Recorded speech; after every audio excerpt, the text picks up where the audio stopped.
दीवाना हुआ बादल, सावन की घटा छाई।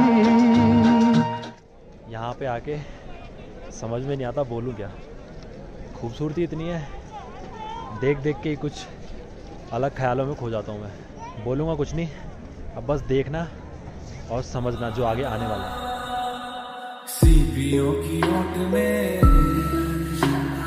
मोतिया हो जिस तरह, मेरे मन में शंकर तू बसा है उस तरह। मुझे भरम था जो है मेरा था कभी नहीं मेरा, अर्थ क्या निरर्थ क्या जो भी है सभी तेरा। तेरे सामने है झुका मेरे सर पे हाथ रख तेरा।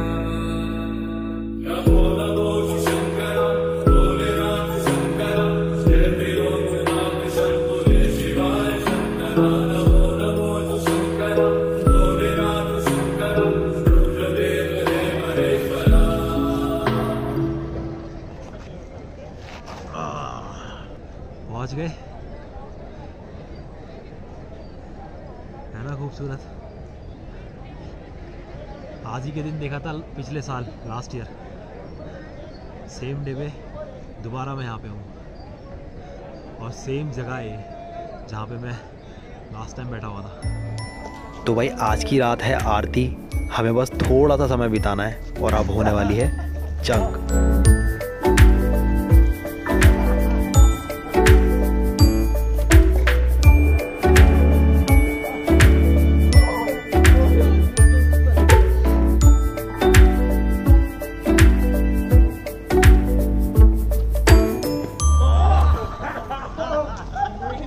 इतनी बर्फ़ में खेलने के बाद आँख की बहुत ज़्यादा ही ज़रूरत है।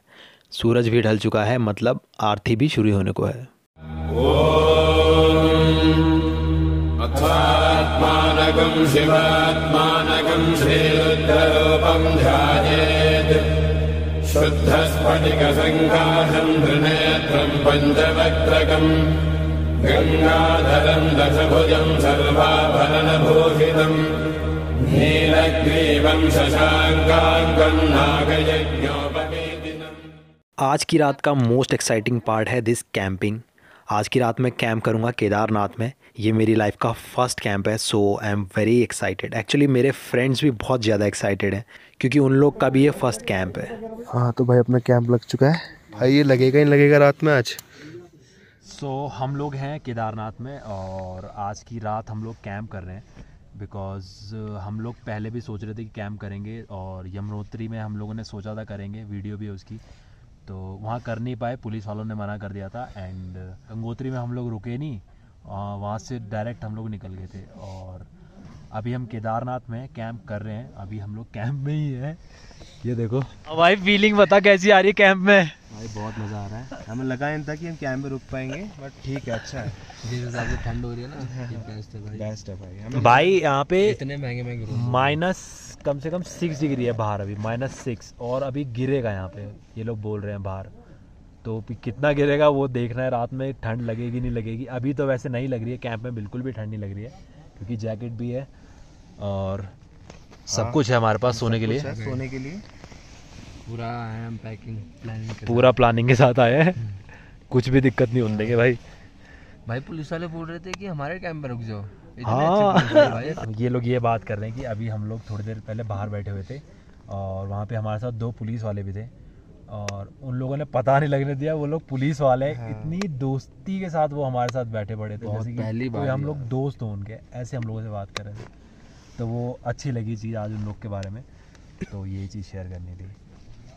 तो भाई हम अभी जिस जगह पे हैं, जिस जगह पे कैंप कर रहे हैं, वहाँ पे आसमान में इतने तारे हैं, इतने तारे। अभी वीडियो में तो नहीं आएगा लेकिन मैं फ़ोटो में कैसे भी करके उसको कैप्चर करने का ट्राई करूँगा और वो दिखाता हूँ मैं आप लोग को कितने तारे हैं यहाँ पे। Wow, isn't it beautiful. मुझे आज भी याद है, इतने तारे शायद मैंने बचपन में ही देखे हैं। जैसे जैसे बड़े होते गए वैसे वैसे तारे गायब होते रहे और भाई टेम्परेचर गिरकर -10 डिग्री पहुंच चुका है। एक दुकान वाले भैया ने हमारे लिए आग जला रखी है और अद्भुत बात तो ये है लोग इस समय भी ट्रैक करके ऊपर आ रहे हैं। लोगों के जज्बे की दाद देनी पड़ेगी। भाई हम तो यहाँ 11-12 बजे तक बैठेंगे। आपसे मिलते हैं सुबह। तो भाई ये रहा हमारा कैंप और थोड़ी बहुत बर्फ़ भी है और मेरे कैंप के चारों तरफ पहाड़ी पहाड़ हैं, बीच में है हमारा कैंप। Good morning everyone. तो सुबह हो गई है और धूप अभी तक आई नहीं है। धूप का वेट कर रहा हूँ। धूप आने में कम से कम 8-8:30 बजे आएगी धूप। एंड इतना टेम्परेचर है यहाँ पे, -7 टेम्परेचर है। कैंप के ऊपर भी पूरे बर्फ़ जमी हुई थी, चैन में भी बर्फ़ जमी हुई थी। इतनी बर्फ़, इतनी ज़्यादा, बहुत ही ज़्यादा बर्फ़, हालत ख़राब हो गई है। लेकिन कैसे तैसे बिता ली रात। अभी धूप आएगी तभी चैन मिलेगा। वो देख रहे हो, उस पहाड़ के ऊपर धूप आई है बस, बाकी कहीं भी धूप नहीं है। वो सबसे ऊंचा आई थिंक, इसीलिए।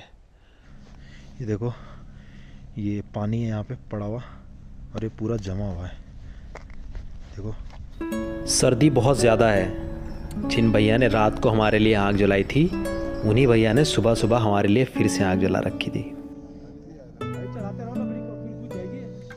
तो भाई अब जा रहे हैं ऊपर। धूप आ चुकी है ऊपर, तो ऊपर आ चुकी है, नीचे नहीं आई है जहाँ पे हम लोग कम से कम 1 किलोमीटर पीछे हैं।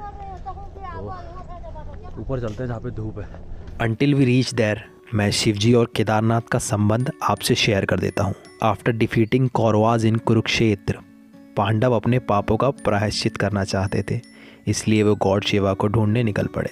और कहते हैं गॉड शिवा पांडवों को दर्शन नहीं देना चाहते थे, इसलिए वो केदार में जाकर एक बैल का रूप लेकर छुप गए। पांडव उनका पीछा करते करते केदार पहुंच गए। 5 पांडव में से दूसरे भाई भीम ने गुप्त काशी के आसपास एक बैल को चरते हुए देखा। भीम ने तुरंत बैल को शिव के रूप में पहचान लिया। भगवान शंकर पांडवों की भक्ति देखकर प्रसन्न हो गए। उन्होंने दर्शन देकर पांडवों को पाप मुक्त कर दिया। बैल के रूप में बने शिव धरती में गायब हो गए और उनका कुबड़ केदारनाथ में, हाथ तुंगनाथ में, चेहरा रुद्रनाथ में, नाभि और पेट मदमहेश्वर और बाल कल्पेश्वर में पाए गए। और अब इन सभी जगहों को पंच केदार नाम से जाना जाता है। बस पहुंचने वाले मंदिर। धूप फेस में पड़ रही है, मज़ा आ रहा है।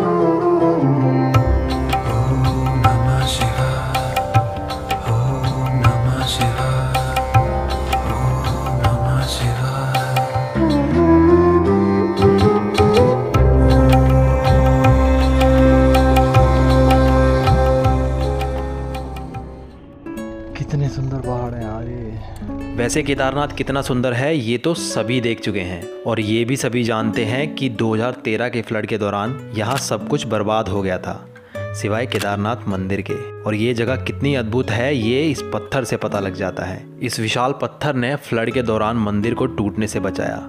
इस पत्थर को अब भीमशिला नाम से जाना जाता है। तो अब श्री भैरव मंदिर हम लोग जा रहे हैं।